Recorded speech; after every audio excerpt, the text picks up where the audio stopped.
CTV Edmonton, local breaking news with Evan Kenny. We're uniting with Ontario to amplify our voices and double down on our efforts to carve a path forward together. Teaming up to expand Canada's economy, Alberta strikes a deal with Ontario. Good evening. We'll get back to our top story, but first, there was a large police presence after gunshots were fired in southwest Edmonton earlier today. Police taped off part of a condo complex near 12th Avenue and 156th Street just after 2 in the afternoon. Police say the back window of an unoccupied parked car was shot out. Officers chased down 2 suspects and have taken them into custody. For the latest, go to our website, ctvnewsedmonton.ca. The premiers of Alberta and Ontario say the 2 provinces will work together to connect Canada's economy. Danielle Smith and Doug Ford met today at the Calgary Stampede, announcing 2 different agreements. One is a commitment from Alberta to use made-in-Canada cars for its government fleet and reduce barriers for the interprovincial trade of liquor. The other agreement focuses on building trade corridors with oil and gas pipelines and railways. The goal is to have a new pipeline and enhanced infrastructure in James Bay near the Ontario-Quebec border and in southern Ontario. The 2 provinces also plan to work together on nuclear energy production. Smith said today that Alberta plans to hold public consultations this fall on adding nuclear power to the province's energy mix. Both premiers say they are trying to make Canada's economy more resilient in the face of U.S. tariffs. And the world changed in November. And I think Canadians understand that we've got to start acting like a country. We've got to start supporting each other. And I think that is the prevailing sentiment in the country. I love the U.S. I love the American people. But there's one person that's causing a problem right now, and that's President Trump. We want to move forward. We want to build the Amcan fortress. But the days of relying on the United States 100%, they're done. They're gone. We're going to start being reliant and self-reliant on each other. This builds on an MOU Alberta and Ontario signed last month. The 2 will launch a joint feasibility study later this year. The provincial NDP are skeptical of the agreements. The party says if the UCP government was serious about breaking down trade barriers, they'd start by addressing trucking rules, building codes, labor standards, and accreditation. That's the kind of meaningful action Albertans have been asking for. A 5-year-old boy has died after falling several stories from a downtown high-rise. Now, Edmonton's Ethiopian community is coming together to help the family. CTV's Nariman Issa reports. An Edmonton family is mourning the death of a 5-year-old boy. It happened last Wednesday at a high-rise just off of Jasper Avenue and 121st Street. Edmonton police say that the boy fell off of the roof. A tenant is telling us that it was a balcony. Now, we just spoke with the father this afternoon. He is asking for privacy for his family. He says that he is trying to stay strong for his wife and his other children. Now, they are getting a lot of support from family, friends, strangers. Now, over the next 3 days, there are going to be people who can offer their condolences at the Ethiopian Community Center. A tenant tells CTV News the boy's family lived on the 21st floor. She says the boy's father approached her on the main floor asking if she saw his son. She says a few minutes later, first responders showed up. We were there for a while, just kind of talking about things, and that's when we found out that he had fallen from the balcony, and two residents at least saw him fall. They told us eventually, we had to go to our units to give them a chance to grieve. The property management company Hazelview Properties declined CTV's interview request. Now, it did issue a statement saying in part, at this stage, we have no indication to believe that the incident was caused by any structural issue or defect with the building. Adding, all balconies at the property meet the safety requirements set out in the building code. Hazelview Properties says that it is offering free counseling services to its tenants. It is also working with Edmonton Police as they investigate the circumstances surrounding this fall. Now, Edmonton Police are not releasing further details at this moment. Nariman Issa, CTV News, Edmonton. The RCMP Major Crime Unit has been called in to investigate after the body of a 16-year-old girl was found in an abandoned vehicle in southern Alberta. The teen was discovered Friday about a kilometer west of the village of Glenwood. The girl's body has been transported to the office of the Chief Medical Examiner for an autopsy. Police have not released her identity. Anyone with information about the death is asked to call the Cardston RCMP or Crime Stoppers. One person is dead following a helicopter crash in central Alberta. RCMP were called to a private landing strip near Range Road 40 in Lacombe County Sunday afternoon. A 54-year-old woman from the hamlet of Benalto died. The 63-year-old pilot from Lacombe County was airlifted to hospital in life-threatening condition. The Transportation Safety Board is now investigating. 27 more Albertans have confirmed cases of the measles. That brings the provincial total to more than 1,200 cases. 2 of those new cases are in Edmonton. The majority of the new cases are in the North Zone. Health officials continue to encourage Albertans to ensure they've received 2 doses of the MMR vaccine. Albertans who aren't fully vaccinated are advised to be extra careful if they are heading to the Stampede in Calgary. The highly contagious virus can linger in the air for a couple hours after an infected person has left the area. 2 independent MLAs say work has started to relaunch the Progressive Conservative Party of Alberta. Independent MLAs Peter Guthrie and Scott Sinclair say they need to collect 8,900 signatures in order to register the party with Elections Alberta.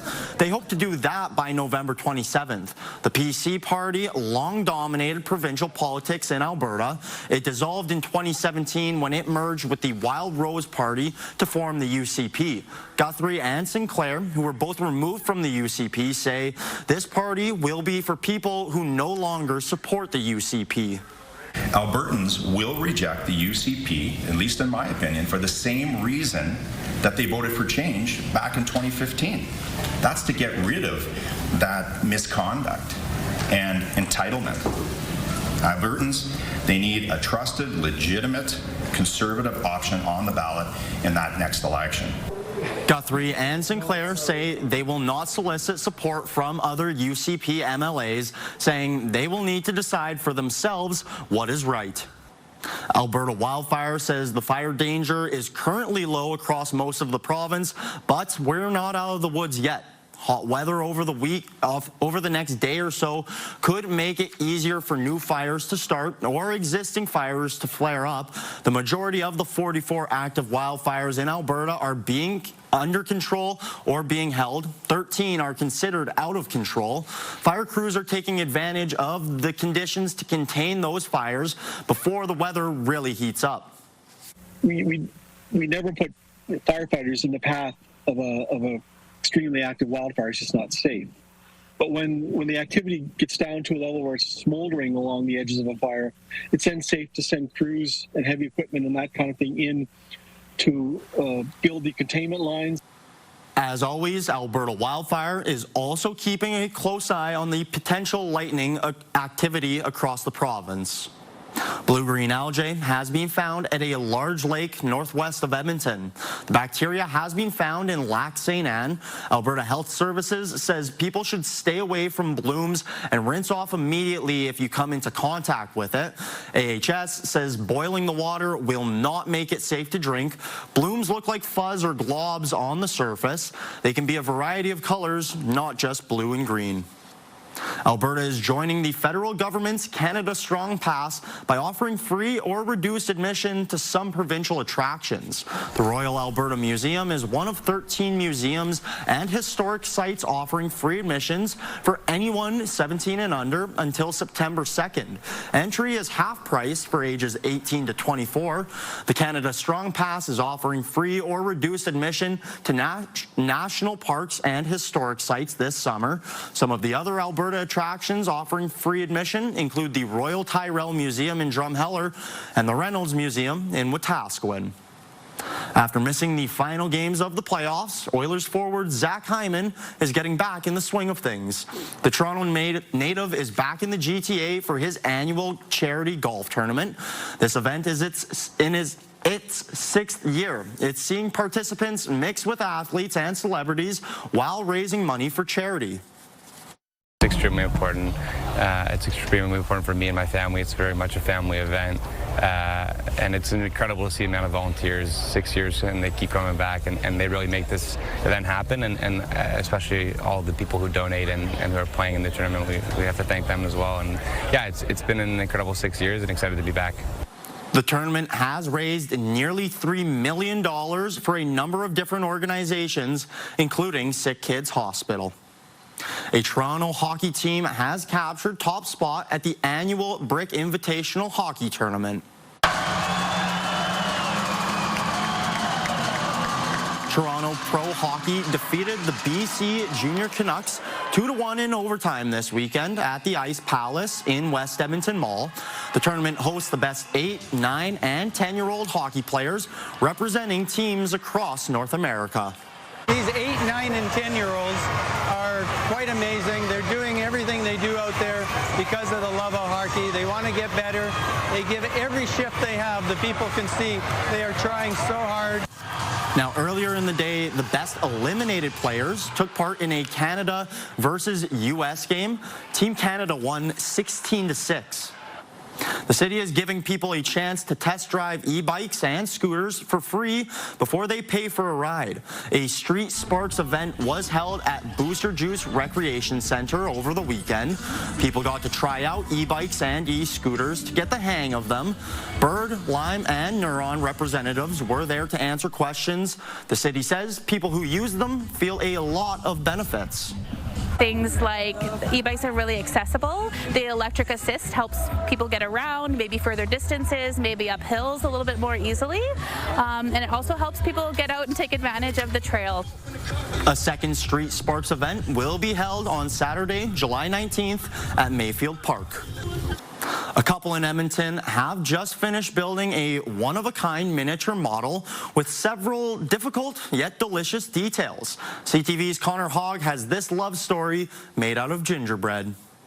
We need some popcorn, don't we? Matt Intihar and Sheila Guevara are spending some quality time relaxing together. The couple often spends their time in a more unique way by making gingerbread houses. Both of us inspired each other in doing a project because he's good at what I am not. The pair was in a local bake shop when they saw a gingerbread castle built by the baker. We thought, geez, that would be pretty neat if we could build something like that. I don't know if we're up to it, but we could give it a try. Their first house was simple, so they decided to go bigger. At first, they planned to build a replica of the White House. They ultimately selected the Alberta legislature as their subject. Close to home and easier to research in person. As time went on, we thought, hey, we can do this or we could add that on, and so slowly it became a bit more detailed as time went on. Intihar and Guevara worked on their ginger ledge together and separately when their shift work schedules didn't allow for time together. He come home, I'm sleeping, or I come home, he's sleeping. But I see, when I come home, I see something that he did. I'm like, oh, cool, I can do this. After 6 months of gingerbread and marzipan, plus painstaking research, baking, sculpting, and resculpting, this is the result. We managed to finish it, and we're pretty happy with how it looks. I mean, like I say, we're not professional bakers or anything. I could have not done it by myself. The happy couple are in the process of finding a place to display their work and also sharing what they learned about each other in the process. He sits right there and he's just doing this little thing and little thing. It's kind of, looking at him, it's very heartwarming, and he's very graceful doing that, and it makes me push myself harder too. I guess this kind of thing could pull people apart. Maybe they'd get fed up with each other, but I think for us it did. I think it did bring us together. Yeah. Two people who have found extra sweetness in their lives together. Connor Hogg, CTV News, Edmonton. Coming up next, a taste of the Midway, what folks can expect to eat at Kdays. Also just ahead, how you can get into Kdays grounds for free, all while supporting local business. Thankful for Kdays, they just gave us all this for free. It's all all the money goes to us. There's just a small business that helps so much. Good evening, folks. Into the mid-20s today across most of the province. We get to 25 here in Edmonton. Should be a handful of degrees warmer as Edmonton, a lot of southern, eastern, and northeastern Alberta gets close to 30 or into the 30s. but it's a one-off. We'll talk about the cool down that comes after tomorrow in just a few minutes. Free tickets to Kdays are up for grabs. To get some, all you have to do is support a local business. Festival organizers say it's a win-win for the community. CTV's Amanda Anderson explains. The expo grounds are starting to take shape for this year's Kdays. It kicks off in less than 2 weeks. And in the meantime, there's a way to get an early taste of the festival. This is our Midway mix-up. Yellowed ice cream came up with a flavor that combines several festival favorites. We bounced flavors back and forth for a little while, and then this was the funnest one that we could think of for this season. Cotton candy, Oreos, and our blue raspberry. I don't like Oreos, so this will be a test. Yeah,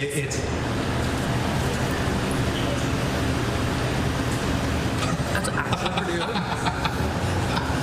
It works. Further down White Avenue, you'll find the Klondike Pack at Flirt Cupcakes. This is our cotton candy here with the confetti. This is our caramel apple, if you can tell. This is our gold rush ones, where it has just like little gold candies, and those are inside the cake as well. And then, of course, our mini donut. So we've partnered with about 24 local businesses. People who buy from participating businesses will get free tickets to Kdays. Zia Carmali with Explore Edmonton says more than 16,000 free tickets were given out last year, generating almost 8,000 additional visitors to Kdays. So far, we've given out over 38,000 tickets to Kdays, which is great.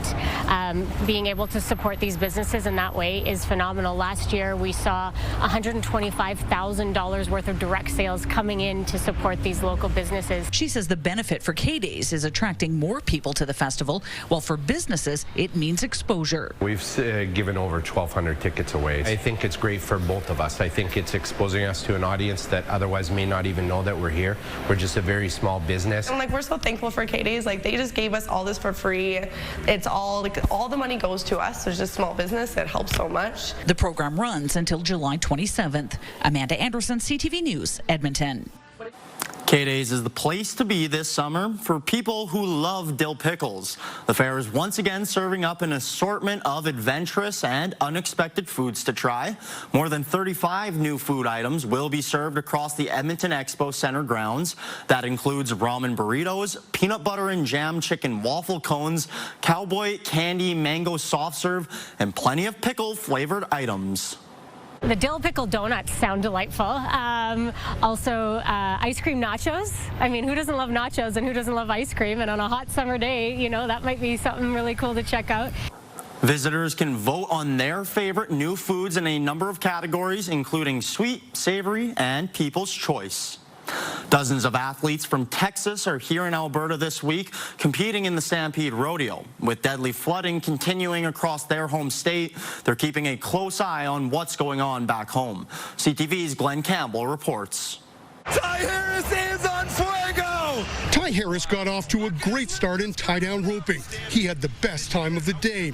As nice as it was to win, Harris couldn't help but think of what's going on back home in Texas. He's from San Angelo, which wasn't the hardest hit, but has some flooding. I'm obviously really thankful that my family is safe, you know, from everything, but that hits home. There's rodeo families that have been affected by it and different people in Texas that have been affected by it. Harris earned $7,000 for his work on Monday, and he'd like to do something to help the victims.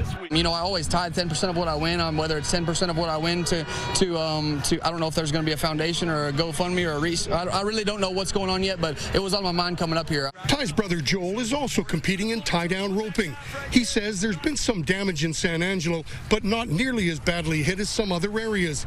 He says it's been tough watching what's going on back home. It just affects you emotionally, and you realize that it's not, you know, this isn't the most important thing, coming out here and competing. As important as we do make it, as fun as it is, it really puts it into perspective that people are going through a really hard time, and we have friends that have had flooding in their house, and you know, I know that a lot of lives have been lost. 63 athletes from Texas are competing in this year's Stampede Rodeo. It's a close-knit community, and they're always there to support each other and people in the affected area. Breakaway roper Jordan Joe Hollabaugh lives in Fort Worth, Texas. Rodeo is one of the few sports that it doesn't matter if you're blood or not. When something goes on in the rodeo family, we're all hands on deck trying to help and be supportive and where we can. Glenn Campbell, CTV Sports, Calgary.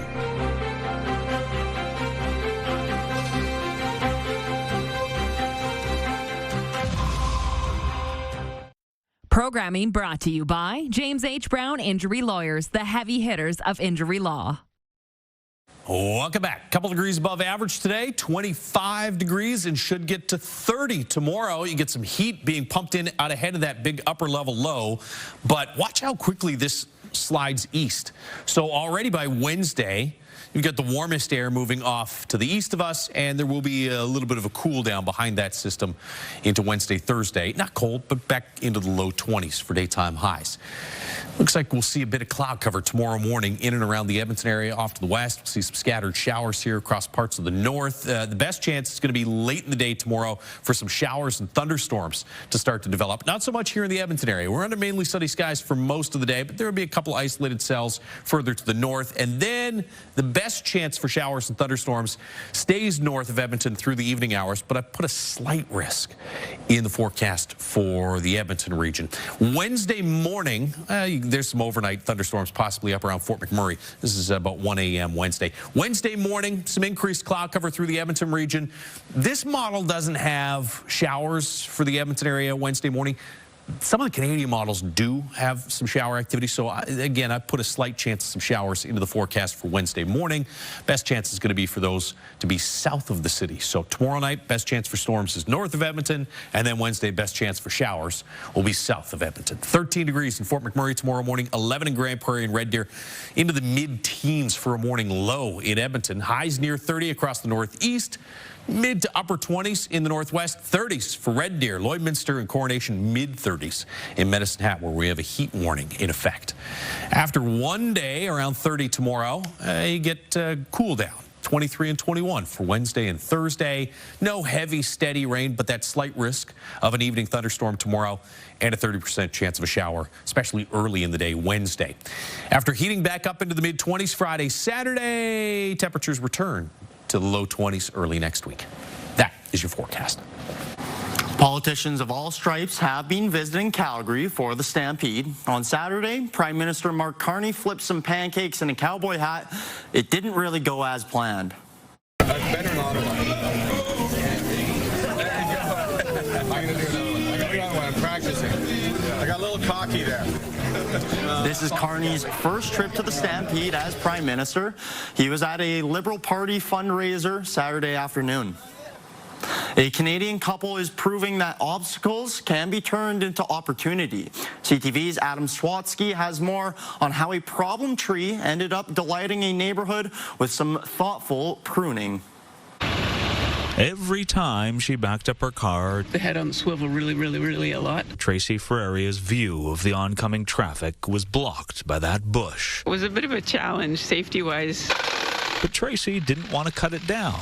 So her husband John wondered if the best workaround was to cut through it. And so I made a couple of holes. Which proved to be a whole lot of help for Tracy. That's brilliant. This is so much easier to get out of the driveway. Until a friend mentioned the hole looked like a mouth. You got to make a face. So I made a face, let the hair grow on it. He even named it. But despite John's best efforts, the dude seemed to be somewhat dour. I said, you got to do one on the other side that's happy. So John made the other side smile, which not only inspired passing people to share appreciative comments, but leave presents too. And left a beer there for me to say thank you. For Christmas, someone left a card and say thank you. Because every season, Tracy and John find some way to make the dude even more dynamic. For Halloween, I have a mannequin that I stuff in its mouth there. While the grumpy side can get ghoulish, the smiling side is happy to hop at Easter or ho ho ho come Christmas. I sewed a really big Santa hat to put on it. But when it comes to celebrating our country, there's a consensus that both sides fly flags attached to hockey sticks. In today's world, I think we need to do happy stuff. Which is why John has expanded his positive pruning to include a second bush he calls the little dudes, who Tracy calls the kids, because like real children, they also can't get enough of Christmas. A little bit of effort can bring a whole lot of joy. So why not take the time? Adam Swatsky, CTV News, Saanich. I love the effort that must have gone into that, especially with the little dudes there. That's all the time we have tonight. Thank you for tuning in and have a good rest of your night.